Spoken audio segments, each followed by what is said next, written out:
trades off. I changed my mind. Well, you can't do that.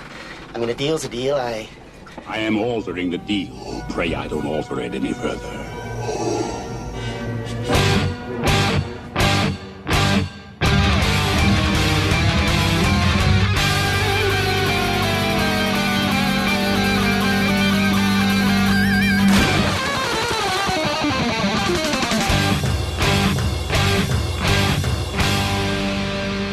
Welcome to the Mad Max Minute Presents Waterworld H2O Minutes at a Time. I'm Rick. And I'm Julia. And today we're talking about minutes 85 and 86, which begin with Helen in the lion's den and end with the drifter pulling a knife.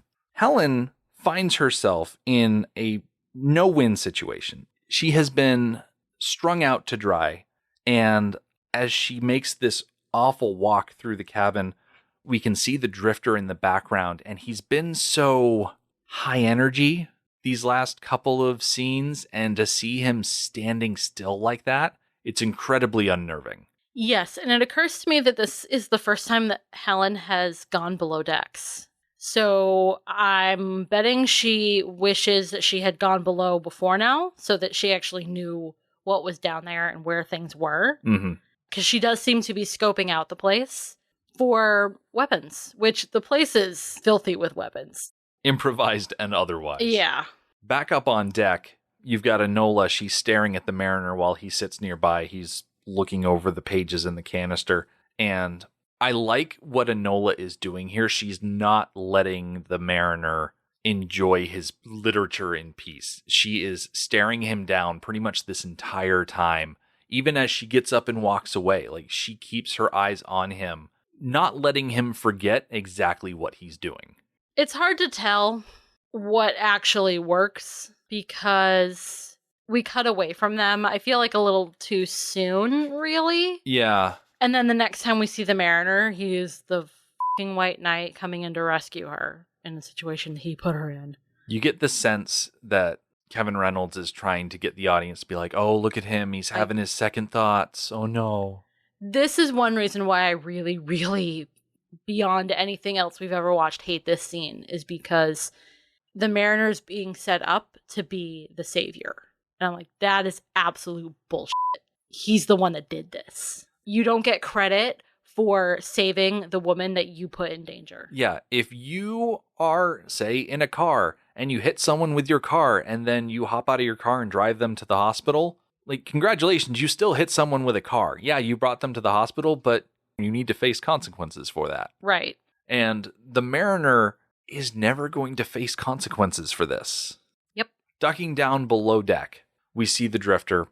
He is chattering away like normal. He says half an hour, maybe like 9 or 10 times.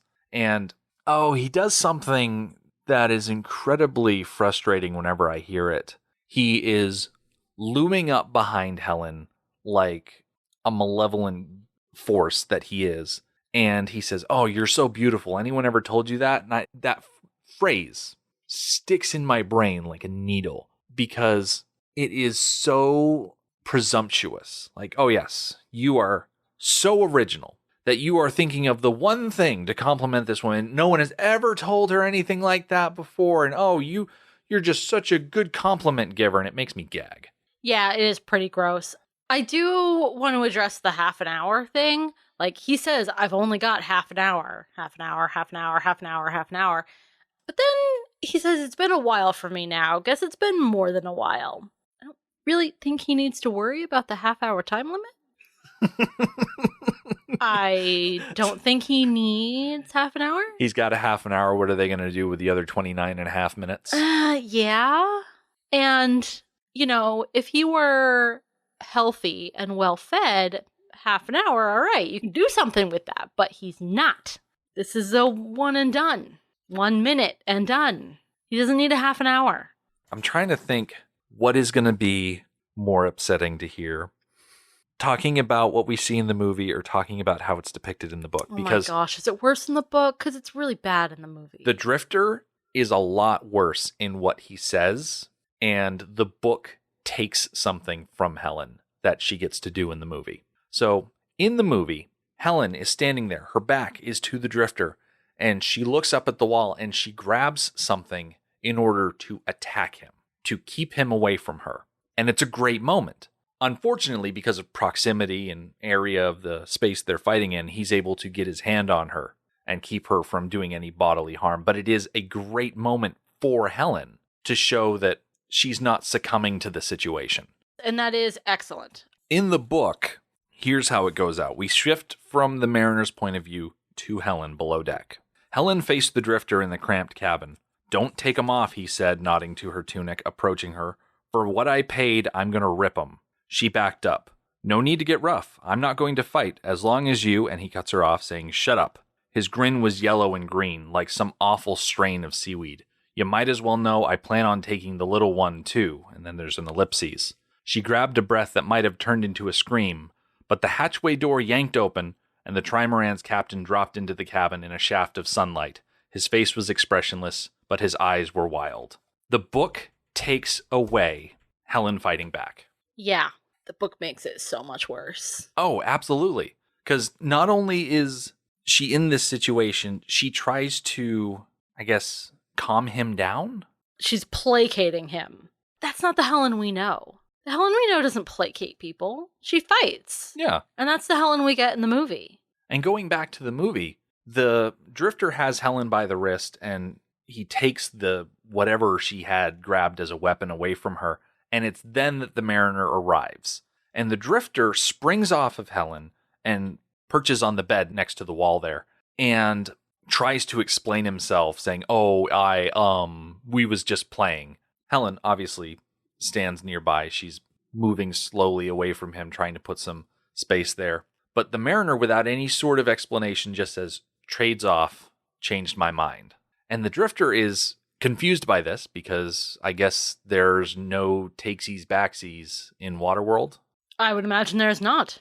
I would imagine once a trade is agreed upon, it's done. How else can you maintain a barter system unless you keep people from going back on their trades, right? Right. Exactly. Especially if it's, as you say, that the value of paper is what's written on it. Well, the mariner read it. Mm-hmm. So he gained the information. He's already consumed the value of the trade. So he can't give that back. He can't untrade that he has read those papers. So the mariner takes the canister full of paper, tosses it at the drifter. And I love what Helen does here. She uses the distraction of the canister flying through the air and the drifter catching it to get to the doorway. Yes. She doesn't waste that opportunity. There is very clearly going to be a fight. She does not need to take part in it. No, certainly not. As much as I like the idea of Helen standing up for herself, which she did, her being in this position is through no fault or action of her own. She should not be responsible for fighting for herself. She should not have to bear that risk of getting hurt or getting killed. The mariner should. Mm-hmm. He's the one that should bear that risk. So as much as I hate that he gets to play White Knight, it's his responsibility to, because he put them in the situation. If anybody's going to get hurt by calling off this trade, it better be him and not her. Mm-hmm. And so we find ourselves in a bit of a standoff between the mariner and the drifter, with the drifter being flabbergasted at the idea of a trade being called off and the mariner having no sympathy for him being confused, saying, "Oh, you can't cancel the deal." "No, I just canceled it. The deal is canceled. It's no longer there." The drifter points at Helen and he says, "She's mine. I won't have it." And the mariner tells Helen, "Get out of here. Things are about to get messy." And the last thing we hear the drifter say is, "Go, but don't go too far now. This won't take a minute." It's definitely setting up a fight scene. No doubt there. And they both have all the confidence in the world that they are going to win, which I find interesting coming from the drifter because we know that he is malnourished. We know that he is crazy, but he still has all the confidence that he is going to win this fight. He's got all the confidence of a middle-aged white man. Yes, Yep. he does. It's nice to see that some things don't change in the apocalypse, I guess. Right? So in the book, the mariner enters the scene. "Trades off," he said. The drifter turned and almost snarled his response. "What? Why?" "I changed my mind." She moved quickly around the brute, getting behind her unlikely savior. "Do I hear you right?" the drifter said, his eyes narrow and hard, his face clenched like a fist. "Do you?" "Trades off." "You can't do that. Her champion tossed the bottle with its precious pages to the drifter and bit off the words, "I just did." The drifter tossed the bottle aside and filled his hand with a gleaming knife. "Well, I'm sorry," the drifter said, "but I got my needs and I won't take no for an answer." "Get out," her savior told Helen. "Yeah," the drifter said, "go on, move. Just don't go too far. This won't take long." 3 times. 3 times that book called him the savior. Yep. Her champion. That makes me sick. The drifter from the book is a lot scarier. Like I mentioned last week, it's the absence of him behaving like a clown. And I'm sure there are plenty of scary clowns. You've got It from Stephen King. You've got John Wayne Gacy. Like, clowns can be scary. But when someone is deadly serious, like in the book, that's even worse. This guy is scary in a different way. His craziness makes him unpredictable. And that is a whole different kind of scary. Because the state of the world on Waterworld is unpredictable enough. Storms and pirates and smokers and slavers. But then when you find someone on your boat that is an unknown quantity, not good. Which is exactly what Helen was feeling last week. I'm having a hard time trying to think of a way to rewrite this scene to make it less awful. And I think I'd have to go back farther than this clip. Yeah, I think it's too late by this point. It would have needed to happen last week. Yeah, you can easily rewrite the scene where the mariner just flat out rejects the offer of the trade. But from a storytelling perspective, why did it even need to be offered? Yeah, have this crazy guy come for trade, and it can still involve paper. It can still go south. It can still be full of tension, but it does not need to be misogynistic. And the mariner does not need to sell Helen for it to still be full of tension and for the piece of paper that eventually helps them solve the mystery to be handed off. Yeah. There were many other ways to fulfill those needs without being so gross about it. Rewinding to last week's minutes, I think you could have had a scene where the drifter is adamant about buying Enola. And he's trying to trade the pages, and in order to spark off a conflict here, you could have the drifter spring to his feet and grab Enola, turn it into a hostage situation. And I would fully expect at that point for Helen to do something. She has always done something in the past when Enola is directly threatened. I really like the idea of Helen taking things into her own hands and being successful. Because we just came off of Helen taking things into her own hands and causing a lot of damage and being grossly unsuccessful. So it could have been a redeeming moment for her to be successful at something. Yeah. I realize that what I've got in my head would be another situation where, oh, there goes Helen saving Enola again like she did when Enola was drowning. But I would like to see the drifter in this situation. He grabs Enola. He's holding Enola hostage. He's moving slowly towards his own boat. You've got the mariner over here trying to rectify the situation because he's not just going to let him leave with Enola. And then while you've got all of this heavy focus on the mariner and the drifter, Helen, like she did earlier in the movie, finds a spear gun over by the mast, and she straight up kills the drifter in one shot. Yeah, I think Helen should have gotten to kill the drifter, even in a scenario where she wasn't purchased by the drifter. Because there is an understanding amongst drifters that once you go onto someone's boat and you start the trading thing and you're sharing hydro and whatnot, there is a mutual promise of safety. Helen is not a drifter. Helen's an atoller. She's willing to do whatever she can to protect someone like Enola. And so Helen, as the outsider in this situation, can take the drastic measures necessary to just end this guy before he has the opportunity to go too far.